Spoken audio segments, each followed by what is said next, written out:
Hi friends, அஸ்ஸலாமு அலைக்கும். Welcome to my channel. இன்றைக்கி நம்ம சேனலில் பார்க்க போகிறது பாலாடையில் இருந்து எப்படி நெய் எடுக்கலாம் அப்படிங்கிற மெத்தடை பார்க்கலாம்.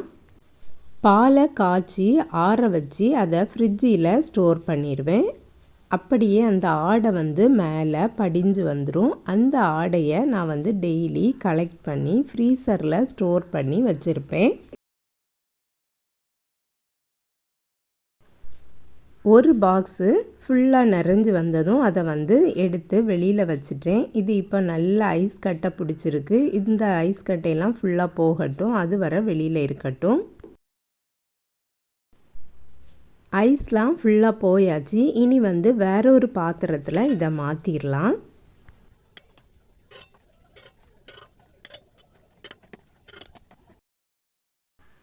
இதில் கொஞ்சமாக தண்ணி ஊற்றி அலசி ஊற்றிடலாம்.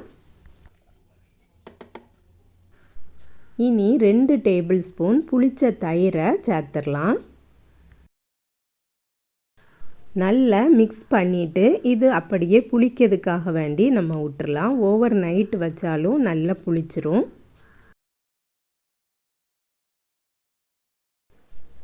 நல்லா புளிச்சு தயிராட்டு மாறிட்டு இனி இதை மிக்சர் ஜாரில் போட்டு அடிக்கணும். கொஞ்சம் ஐஸ் கட்டியும் எடுத்துக்கலாம். பெரிய மிக்சர் ஜார் எடுத்து அதில் ஐஸ் கட்டியை போட்டுட்டு கொஞ்சம் தண்ணீரும் ஊற்றிடலாம். இந்த தயிரை அப்படியே மிக்சர் ஜாரில் போட்டுடலாம்.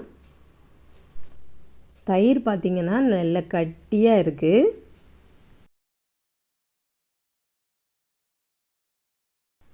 தயிர் புளிக்கிறதுக்காக வேண்டி நம்ம ஃப்ரிட்ஜில் இருந்து வெளியில் எடுத்து வச்சதுனால அதில் ஐஸ் ஆட்டி இருக்காது. அதனால தான் நம்ம ஐஸ் கட்டி போட்டு அடிக்கிறோம்.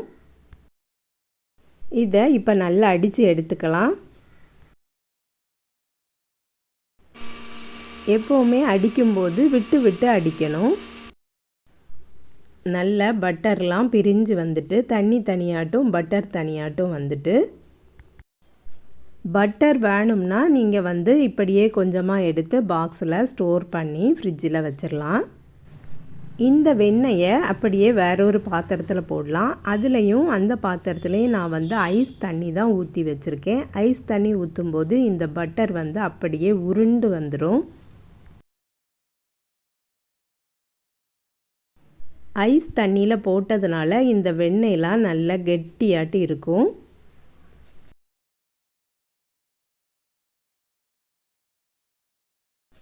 எந்த பாத்திரத்தில் போட்டு நெய் எடுக்க போகிறோமோ அதில் அவ்வளவு வெண்ணெயையும் போட்டுடலாம். இதுக்கு முன்னாடியும் நான் நெய் எடுக்கக்கூடிய வீடியோ ஒன்று அப்லோட் பண்ணியிருக்கேன். அது தயிர் ஆக்காமல் அப்படியே பாலாடையில் இருந்து வெண்ணெய் எடுத்து நம்ம நெய் ஆக்கணும். இது தயிர் ஆக்கி தயிரில் இருந்து வெண்ணெய் எடுத்து வெண்ணெயில் இருந்து நெய் எடுத்திருக்கோம். இப்படியும் நிறைய பேர் செய்வாங்க, அப்படியும் நிறைய பேர் செய்வாங்க. என்ன கேட்டால் அதுதான் ஈஸியான மெத்தட். வெண்ணெய் நிறைய இருக்கிறதுனால நான் 2 பாத்திரத்துலையா போட்டிருக்கேன். ஏன்னா ஸ்டார்டிங்லாம் பொங்கி பொங்கி வரும். அப்போ சிந்திரக்கூடாது. அதுக்காக வேண்டி 2 எண்ணத்துலேயுமா போட்டிருக்கேன்.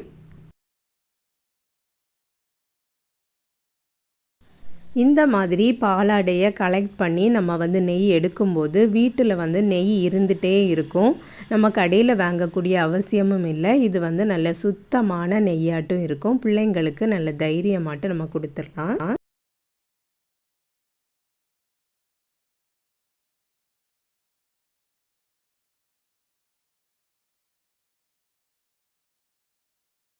பொங்கி வரதெல்லாம் நின்ன உடனே நான் ஒரே பாத்திரத்துலேயே அவ்வளத்தையும் மாற்றிட்டேன்.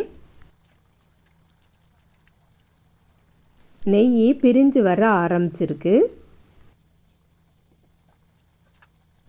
அப்பப்போ மிக்ஸ் பண்ணி கொடுத்துட்டே இருக்கணும். இல்லைன்னா அந்த கீழே இருக்கக்கூடிய அந்த பால் எல்லாம் பேனில் ஒட்டி பிடிச்சிரும்.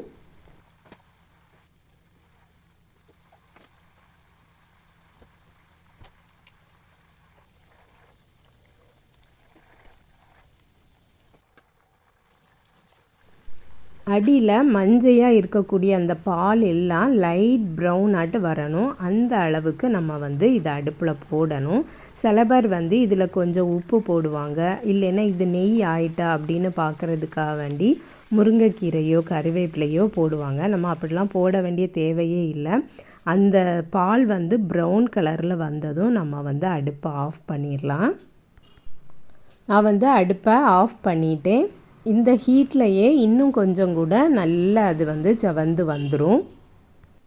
நுரையெல்லாம் அடங்கினதும் நீங்கள் பார்த்தீங்கன்னா ஃபுல்லாகவே அந்த பால் எல்லாமே ப்ரௌன் கலரில் மாறிட்டு, இதுதான் கரெக்டான ஸ்டேஜ். ஆறுனதும் ஒரு பாட்டிலில் ஸ்டோர் பண்ணிடலாம். 1/2 லிட்டர் கிட்ட நமக்கு வந்து நெய் கிடச்சிருக்கு.